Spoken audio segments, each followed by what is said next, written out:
Now let's paint the foreground. So I'm going to begin with a fir tree here. So the top of the fir tree I want to be light because the sun's hitting it. So I'm going to make it redder, although I will add a little bit of blue to it. That's too much. Okay, there we go. Maybe a bit too much still. Maybe the first time I was right. And this needs to be quite dry. And as you can see, whoops, I'm splaying the hairs on my brush like this so that they're all separated. That will give a nice look. Now my tree will begin about here and it's going to stop about here. It's really important to have a good idea of the height of your tree.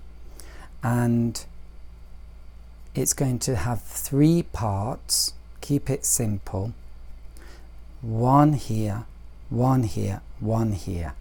And remember, it all needs to be irregular. Irregular in sizes and irregular in distance between each part. So here we go. The top part here. So although I splayed these hairs, didn't work that well.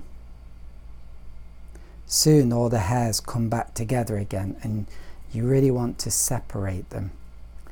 But one thing that's good about this mix is it's not too dry. If it's too dry, then it will dry out super quickly and that's quite stressful. We could spray it, so that's a good idea. And then with this last one, as I said, don't make it equal distance. So let's make it maybe a little bit longer and smaller. Something like that. Okay. So I think that's it. Now quickly, we want to pick up our liner brush. And now we're going for the underside of the tree. And this is going to be dark and cool. So we want a lot of blue in this. There we go. And we want it hopefully to be a bit thicker. So we don't want too much shadow, but it will come up a little bit. Like that. And then here too. And this is drying out very quickly. So I should get the spray bottle and just spray above. And that just gives me a bit more time to work on this tree.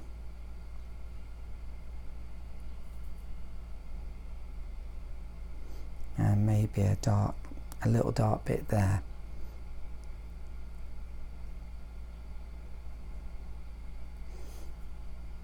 I hope you can see this. It does look a little bit shiny, which is annoying.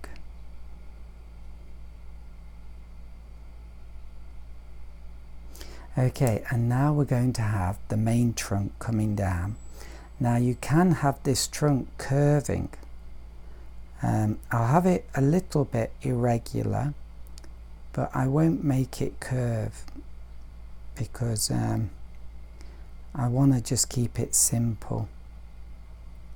And remember, it is going to get thicker, so it's kind of tricky to make it get a little bit thicker. You have to be careful. Going to have a few branches here, and maybe this needs to be a tiny bit thicker. That's more than I wanted, and I now have to make this thicker, but there you go.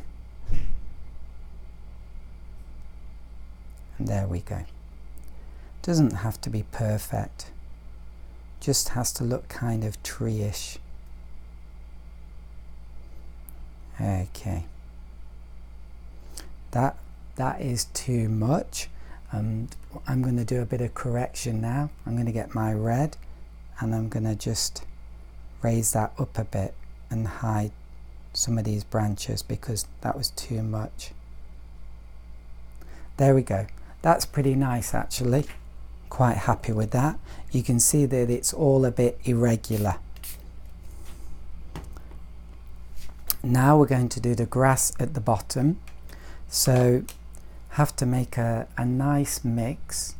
In the distance I'm going to have it slightly reddish because although it's warm and normally warm colours are in the foreground, I want it to look faint, and red will be fainter looking than blue, I think. But we will add a bit of, it'll actually be a bit purple.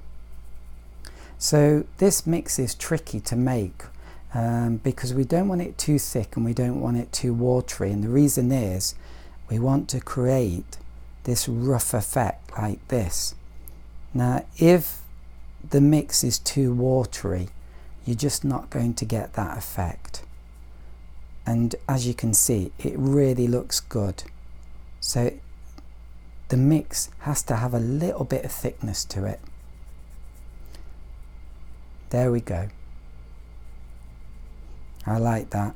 So what I'm doing is I'm pressing the brush down and then pushing up, pressing down and pushing up.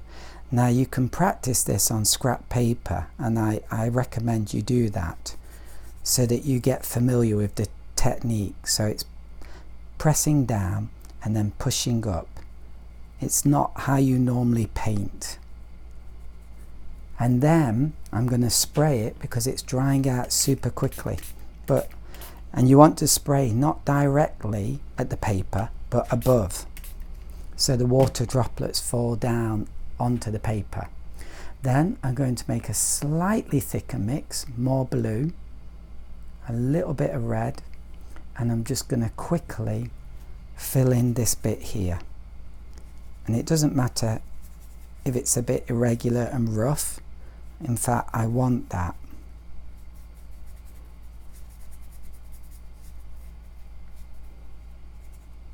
And I like that. So that's a darker mix with more blue in it in the foreground, and it gives us a feeling of perspective, as you can see.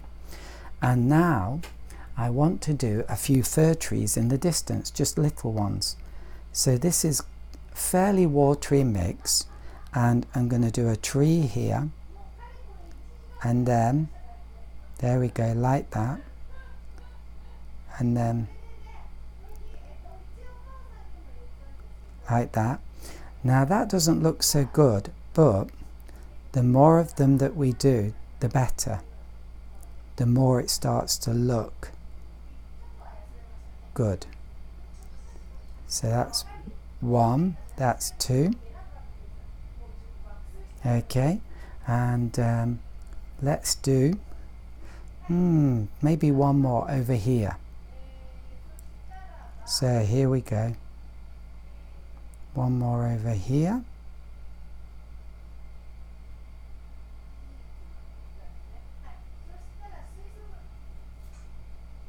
There we go.